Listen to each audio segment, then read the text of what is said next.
Beautiful.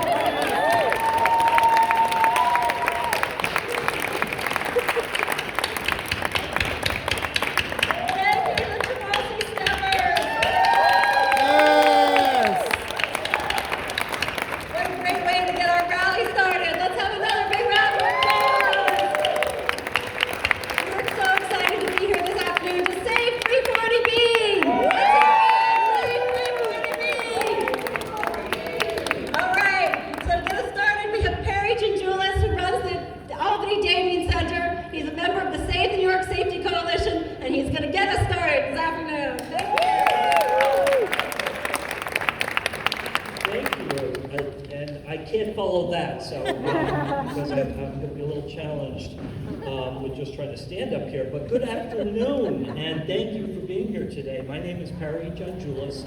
I'm the executive director at the Albany Davian Center, which is right up the street. And I'm also a person who's living with AIDS. As a 340B entity and Ryan White provider, the Albany Davian Center relies on our 340B discounts to provide housing, food, transportation, mental health counseling, and access to medications and medical care for very low-income persons who are struggling with HIV and AIDS right up the street in the 17-county region of upstate New York. Over 1/4 of our annual budget relies on 340B discounts that will disappear in less than 1 month if we do not act up now. I was diagnosed with AIDS in 1995, and I was told I had 3 months to live. I'm alive today because of the investments made by New York State to help persons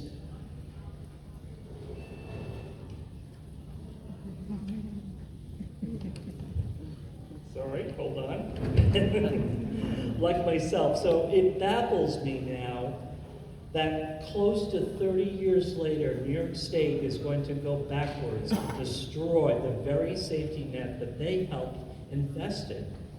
It also baffles me that this administration is calling for health equity, and yet this change on April 1st is an example of how New York State is worsening systemic racism in their budget policies. Not okay, right? Not okay. This is 2023, it's not 1960.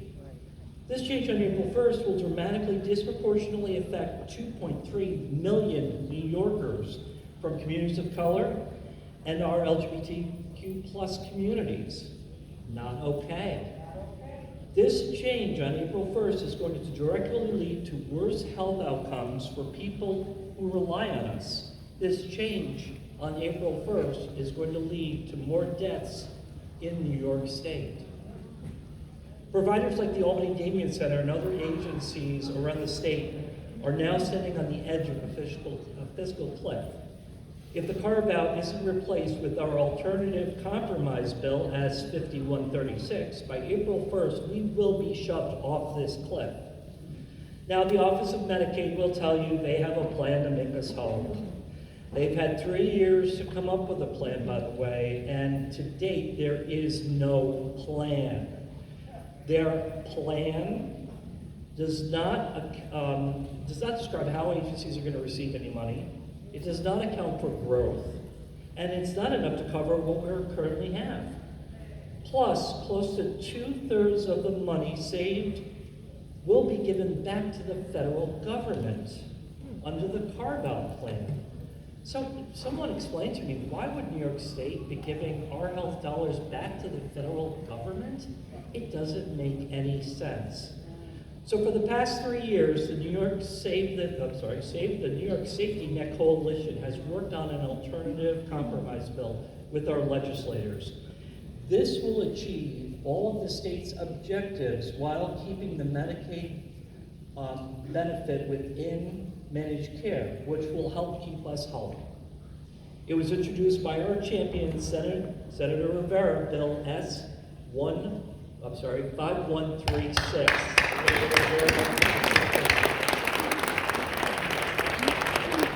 So the biggest winners in this alternative compromise bill, led by Senator Rivera, are the people who receive health services, especially those from populations with history of health disparities, such as communities of color, the poor, and the LGBT plus community.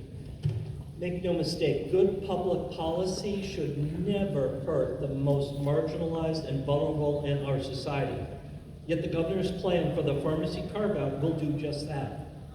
In 2023, we demand health equity so that no population is left behind. Let's choose service and programs over profit. Please act up now to save lives.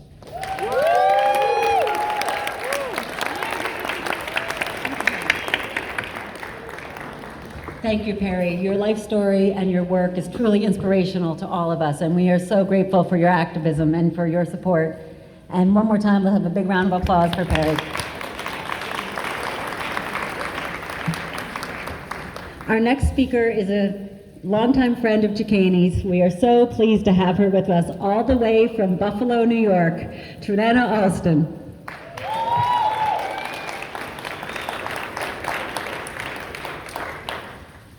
Thank you, Rose, and I really appreciate being here. I'm gonna tell y'all, until about maybe an hour and a half ago, I had no clue what I was gonna say. I'm not one that can prepare a speech because I don't believe something that's prepared is from the heart. So let me start by saying, my name is Trinetta Alston. I am an LPN.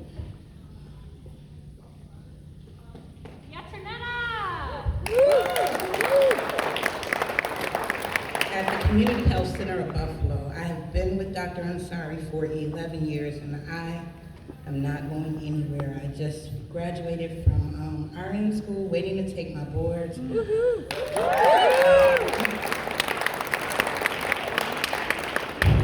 am a community health nurse, our COVID nurse, our vaccine coordinator, and I also just recently became a Medicaid qualified doula. Congratulations. So in my journey, let me tell you my story. I live and I work in the community that I now serve. It wasn't easy. I was a single mother with 3 kids, 11 months apart. I was in the military, got out, went through my own bout of depression, but back then, you know, for an African-American person to say that they're depressed and need to speak to somebody, no. I grew up when, you know, what goes on in the house, it stays in the house, right? Developed a drug problem that lasted 11 years. I was a patient with the Community Health Center, hid it from my doctors, I hid it from my family. I became homeless, but in all that went my 3 kids. It was the Community Health Center of Buffalo. Dr. Cameron, who took the time to talk with me and really evaluate my children and let me know that they were lived. Being a single parent, you know, the first thing some doctor offices do is say, well, it's something you're not doing, you're neglecting, and they want to call CPS, right? They didn't do that, and this is what made me, when I became an LPN, want to work for the Community Health Center of Buffalo. I didn't want to work anywhere else. I did, and I still don't. So now you want to carve out 340B. We just listened to someone say that they're here to listen and how they appreciate federally qualified health centers, but all through COVID, the only thing that you heard were hospitals were the frontline people. No, it was the community health centers. It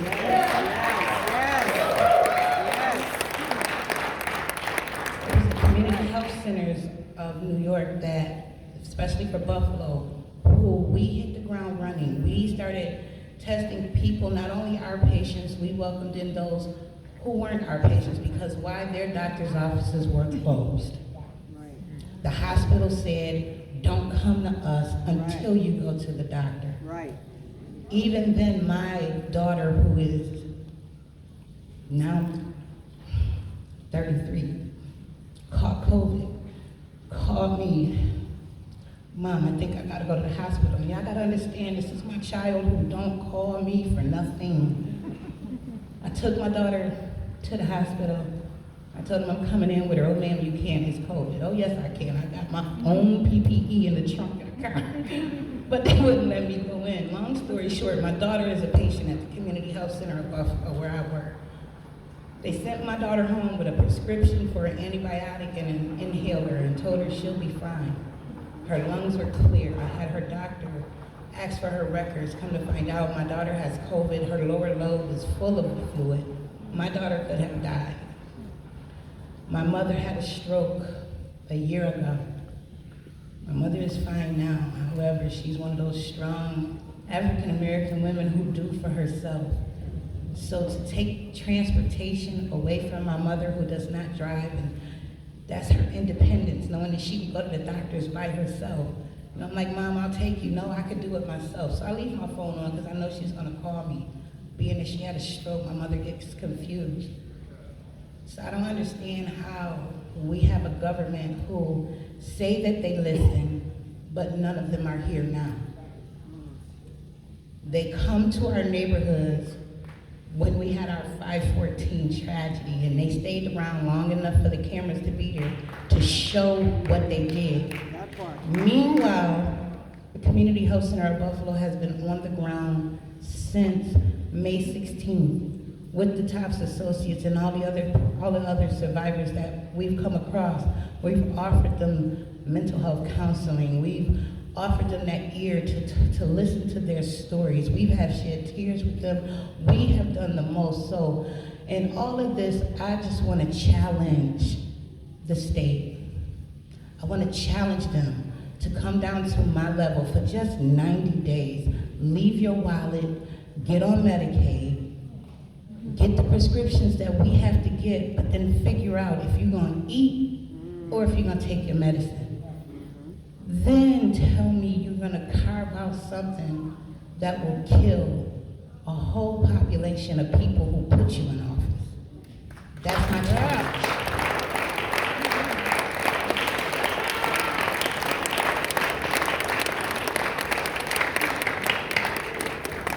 Thank you, Janetta. And we know the Community Health Center of Buffalo is on the ground still, helping the whole community that was affected by the tragedy there, and so grateful for the services there and their integration with the community, just like all the community health centers that are integrated with the communities that they serve, that they know the needs of the patients, and they're able to do those services that go above and beyond. Our next speaker is from Evergreen Health Services, Liza Pereira.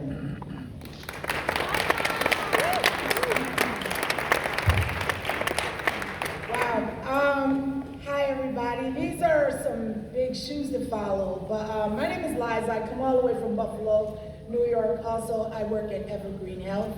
I am the sexual health community liaison there, but I'm also a patient there. So, little something about me. I was a person that used IV drugs for 15 years. I've been in recovery for almost 25. That was infected with hepatitis C through that IV drug use, have been cured since 2014. I do a lot of advocacy work, I do a lot of community work. I go where the help is needed. And just another fun fact about myself, I'm a person that's been living with HIV for 29 years. On top of that, I come from parents. My father in 1984 at Mount Sinai Hospital in New York City died, and he had AIDS at the time when he died. In 2000, my mother died in Buffalo, New York. She was a person living with HIV. And at the time, because of all the complications with her medications, she made a conscious decision to stop her meds, and she is no longer with us. But here I stand, right? We've come a long way from that. So I'm trying to understand, how are we going backwards? How are we going backwards? Why? Because I'm living longer? But I propose a question, right? I just turned 56 years old, right? Thank you. Happy birthday. I never really imagined I'd make it that far because of the life I was leading, but I've been thinking about lately what's going to happen to me at 65. So if you take the wraparound services that are offered at Evergreen Health, what's going to happen to me, right? Because I don't make a lot of money. I'm part of that working poor, right? I'm fortunate to work where I work, but what's gonna happen to me if they no longer can offer me dental services? What's gonna happen to me if I can't go there and say, hey, I'm short on money, I need food, right? Or I can't drive anymore, sorry Liza, we can't send you a taxi to come get you. So what's gonna happen to me? 65, 70, 75. I wanna at least make it to 80, at least, right?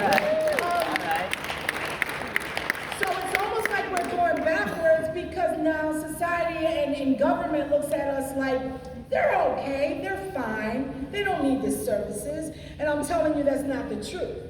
There are still people that are out there that are suffering in silence. There are still people that are out there that do not want to get tested. My job is to convince them to get tested, right? So actually, what's gonna happen to me come April 1st, and maybe Evergreen has to make a cut because they're not getting any more money, and maybe I'm the first to go. Just putting it out there, you know? So I'm here in hopes that, and I'm with you, girl, I don't know where she went, but I'm with her like, why aren't the big wigs over here in all the big suits standing out here and listening to our stories, right? Because it's real easy to sit in your office or have someone write a speech for the cameras so you can make an appearance. But you did not take 5 minutes or 5 seconds to speak to one of us to see where we were coming from. Or maybe some of us out here in the audience. Some of us got on buses to come here, right? Some of us organized with some of these agencies that are here to get here, right? To represent the ones that can't come and the ones that possibly are not going to speak up for themselves. So I don't know, I'm here today. I'm hoping that maybe somebody, because I got a big mouth too, I'm hoping that somebody can hear me or somebody will get this message. And okay, if I gotta come back at 65, then I'll see y'all when I turn 65. If I gotta come back when I'm 70, 75, then I'm just gonna keep coming because the fight's not over, right? The fight's not over, the work's not over, and there's still people that we haven't even begun to touch out in the community. So I don't understand why we're trying to take this away, but we gotta continue the fight. I appreciate you guys for having me here. And giving me this opportunity to get this message across, and continue to have my voice heard for the ones that don't have the strength to speak up for themselves. So I thank you.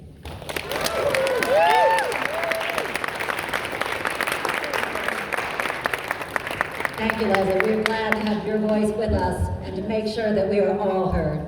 Our last speaker is here from Housing Works, Dr. Archie Chow.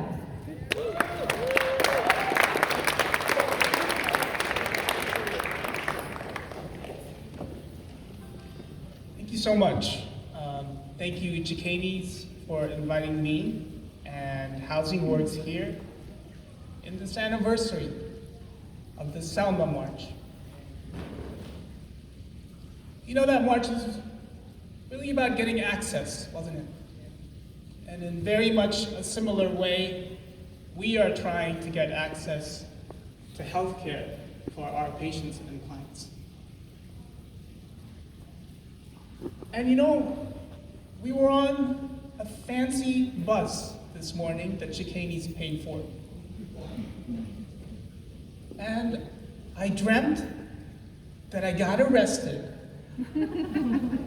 a week ago for putting my body on the line for our patients. Oh wait, that was real. Because we have come to that point, everybody, where your doctors are getting arrested for the sake of your patients and clients.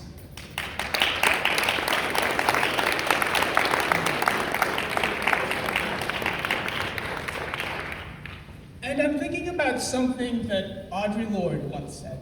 We have somebody here from Calvin Lorde. And she said that taking care of myself is an act of political warfare. And isn't that true right now? fighting for 340B. Our community health centers, taking care of themselves, has become an act of political warfare. So I'm here today because I was invited. I'm actually part of Chickadee and their wonderful, esteemed clinical committee. I'm also a part of their Hep C and HIV subclinical committee. But mostly I'm here because injustice is here. Injustice in the form of a carve-out to a life-saving program for our community health centers. And I challenge everybody to think about, I hear money being thrown out and it's 100 million here and then it's 200 million and then it's 400 million without a plan. To me, it sounds like a mouse. A mouse is really cute when they're in your house, but then it quickly becomes a problem. And then you're infested with mice and there's property damage in the same way that there's damage to our network of wonderful doctors and nurses in the community health centers in this state. So I'm here to ask our legislators. Here, somebody who received a wonderful award this morning and she said, fight. I'm here to ask our legislators to defy our government and the Department of Health and preserve 340B.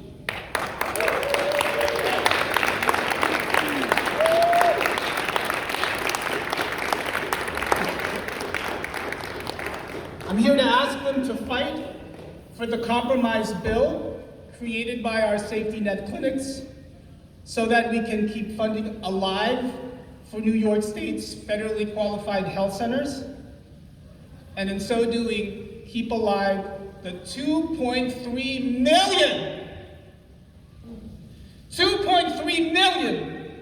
New Yorkers who are affected by this insipid, heartless, illogical, infectious, and fiscally irresponsible Medicaid pharmacy benefit carve-out that will immediately gut our healthcare system on April 1. If our ask is not met, low-income New Yorkers will not be able to access affordable medications. Black and Latino patients will not have access to life-saving care.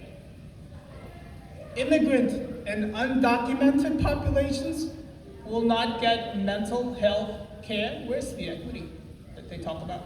Where's the access? They will not get HIV care.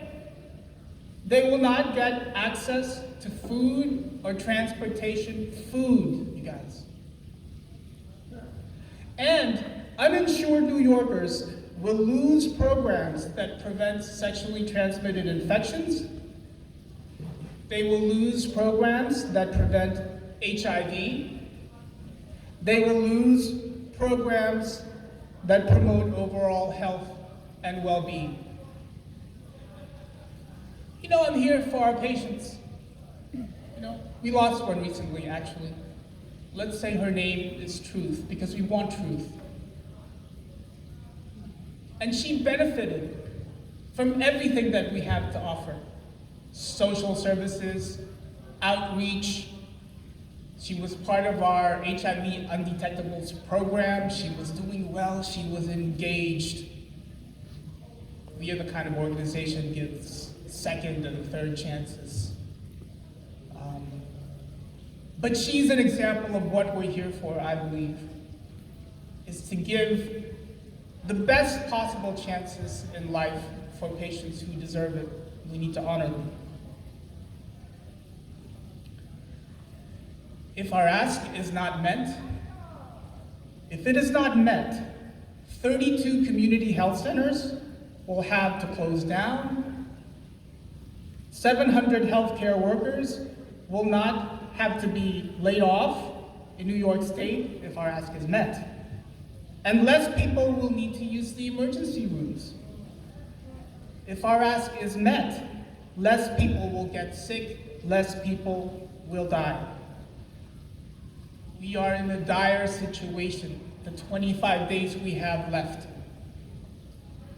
And the health and livelihood and the lives of New Yorkers are on the line. We call for, we demand the immediate support of our legislators before it is too late. We are at that precipice.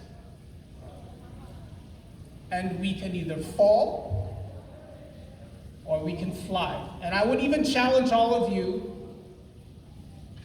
with truthfulness and gentleness and fearlessness. Do not fall, go further, do not fly. I would challenge you to soar. Thank you.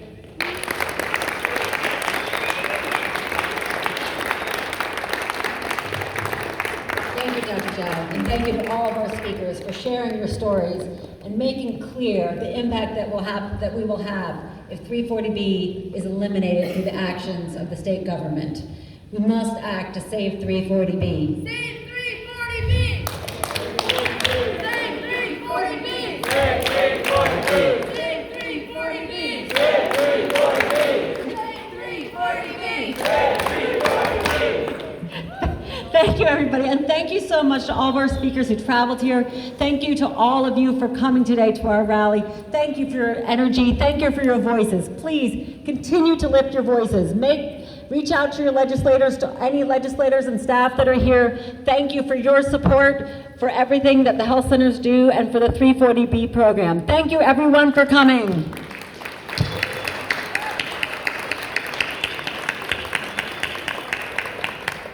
Have a great time and a great trip home, and we'll see you soon.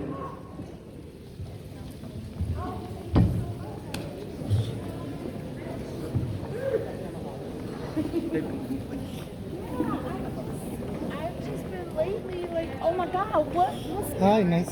Hi. Very nice to see you. Hi. So I just been like lately thinking like,